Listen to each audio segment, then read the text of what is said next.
कभी कभी इंसान भूल जाता है कि गलती इंसान से होती है, पर अच्छाई उसकी पहचान होती है। और जब पहचान मिटाने की जिद हो, तब एक 10 दिन की मोहलत इतिहास बदल देती है। नमस्कार मित्रों, मैं हूँ आपकी दोस्त संतोष मालविया और आप सुन रहे हैं कहानियों की दुनिया, कभी प्रेरणा कभी भावना। आज की हमारी कहानी का शीर्षक है 10 दिन की मोहलत। एक राजा था। उसने 10 खूंखार जंगली कुत्ते पाल रखे थे, जिनका इस्तेमाल वो लोगों को उनके द्वारा की गई गलतियों पर मौत की सजा देने के लिए किया करता था। एक बार कुछ ऐसा हुआ कि राजा के एक बहुत पुराने मंत्री से कोई गलती हो गई और राजा ने क्रोधित होकर उसे शिकारी कुत्तों के सामने फिकवाने का आदेश दे दिया। सजा दिए जाने से पूर्व राजा ने मंत्री से उसकी आखिरी इच्छा पूछी। मंत्री ने हाथ जोड़कर निवेदन किया, हे राजन, मुझे 10 दिन की मोहलत दे दीजिए। राजा ने मंत्री की बात को स्वीकार कर लिया और जब 10 दिनों के बाद राजा के सैनिक उस मंत्री को पकड़कर लेकर आए, तो राजा के आदेश पर उसे खूंखार कुत्तों के सामने फेंक दिया। परंतु यह क्या?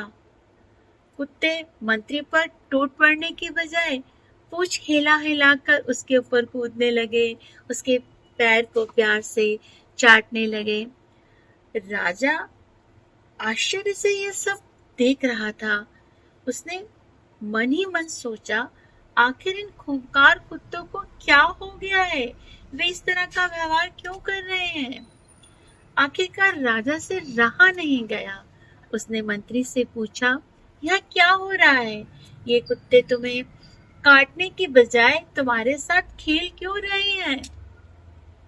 मंत्री ने कहा, राजन, आपने मुझे जो 10 दिन की मोहलत दी थी ना, उन 10 दिनों में एक एक क्षण मैंने इन बेजुबान कुत्तों की सेवा में लगा दिया।